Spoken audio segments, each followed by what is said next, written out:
Hello viewers, welcome to my channel. আমরা Google শিটের unique function সম্পর্কে জানবো এই ভিডিওর মাধ্যমে। ছোট্ট একটি ভিডিও ধৈর্য সহকারে আমরা দেখব যে ইউনিক ফাংশন।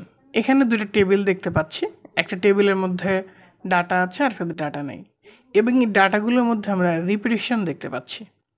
এই সি কলামের মধ্যে যে নামগুলো আছে এই নামগুলোর মধ্যে রিপিটেশন আছে, আবার ডি কলামে যে ডিপার্টমেন্টগুলো আছে এখানেও রিপিটেশন আছে।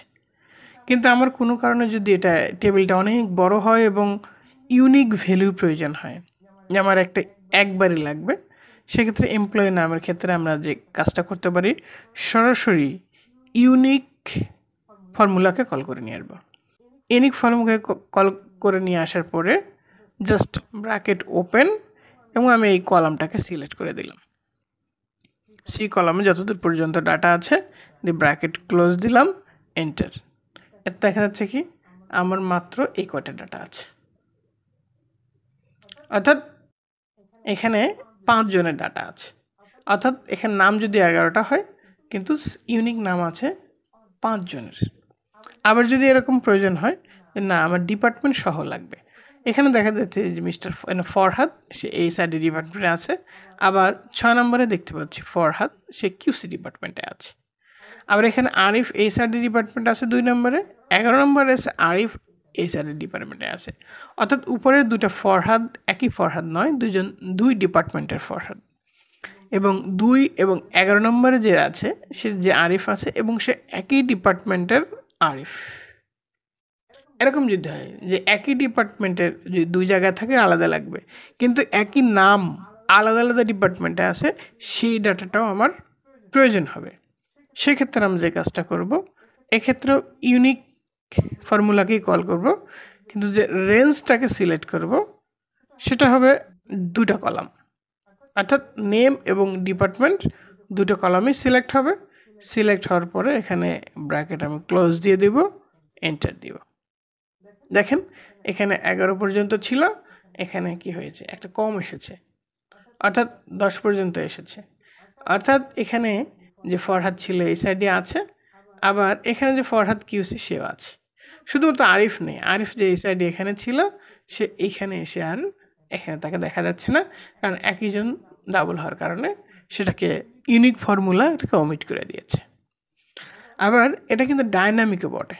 6 নম্বর যে ফরহাদ আছে আমি যদি এখানে ডিলিট করে দিই, দেখেন এই পাশে ডিলিট হয়ে গেছে। আবার কিউসি আছে ডিলিট করে দিই, এখানে ডিলিট হয়ে গেছে, বাদ হয়ে গেছে। এখানে যদি আমি যে নতুন কিছু দেই, এখানে নতুন কিছু আর আসবে না, কারণ ওটা না আসছে, আবার সেটা আসছে, সরি এটা আবার আসবে, নতুন কিছু এরকমভাবে আসবে। অর্থাৎ আমরা আবার কন্ট্রোল জেড দিয়ে পিছনের দিকে গেলাম, ইউনিক ফর্মুলা সম্পর্কে জানলাম, সেটা হলো গুগল শিটে। কিন্তু যাদের আপডেটেড ভার্সন নাই, এবার যদি সেটা এক্সেলে করতে চাই, এক্সেলে যেটা আপডেটেড ভার্সন সেটা অবশ্যই এটা গুগল শিটের সাথে ম্যাচ করবে। কিন্তু যদি আপডেটেড ভার্সন না থাকে, আমি 21 ঠিক একই ডাটা এখানে আমি নিয়েছি। এটাকে যদি আমি করতে চাই, এখানে দেখা যাচ্ছে আমি যে ইকুয়ালটি দিলাম, ইউনিক কল করলে ইউনিক আসতেছে না, হ্যাঁ ইউনিকটা এখানে আসছে, unique by array, unique by column. আচ্ছা 21 আমরা 21-এ দেখতে পাচ্ছি, অফিস 21-এ ইউনিকটা আছে। সে অফিস 21-এ আমরা ইউনিক ব্যবহার করতে পারবো। যদি তার চাইতে নিম্ন ভার্সন হয়, তারপরেও যদি আমার ইউনিক দরকার হয়, তখন আমি কি করব? তখন আমরা যে কাজটা করব সেটা হচ্ছে এই যে ফিল্টার অপশন, ডাটা মেনুতে গিয়ে ফিল্টার, অ্যাডভান্স ফিল্টার যেখানে আছে সেখানে গিয়ে এখানে লিস্ট রেঞ্জ যেটা আছে সেটা আমি এখানে এই নামগুলোকে সিলেক্ট করে দিলাম। এই কলামটাকে সিলেক্ট করার পরে এখানে filter the list in place আর ফিল্টার কপি টু অ্যানাদার আমি অন্য লোকেশানে করতে চাই, এখানে করতে চাই, এই টেবিল থেকে আরেকটা টেবিল বানাতে চাই। এখানে ইউনিক রেকর্ডস ওয়ানলি যেখানে আছে জাস্ট সেখানে একটা টিক দিয়ে দিলাম। এরপর যদি ওকে দিয়ে দিই তাহলে এটা আসছে না কেন, এটা তো চলে আসার কথা। আচ্ছা আবার একটু দেখি কোথাও ভুল হয়েছে কিনা। এখানে অ্যাডভান্স, এরপরে হচ্ছে C4 থেকে C14 copy to another location আচ্ছা, কপি টু আমার এখানে একটু ভুল ছিল, এটাকে আমি এই জায়গাটাকে দেখাই দিলাম। হ্যাঁ, যে এই জায়গাতে আমার হবে, এই জায়গাতে কপি হয়ে যাবে ইউনিক রেকর্ডস। ব্যাস, আমাদের এখানে দেখেন 5টা চলে আসছে। আরিফ, আক্তার, মোস্তাফিজ, ফরহাদ, যে কজন এখানে নাম আছে 1 2 3 4 5 6, 6জন এভাবে এখানে চলে আসছে।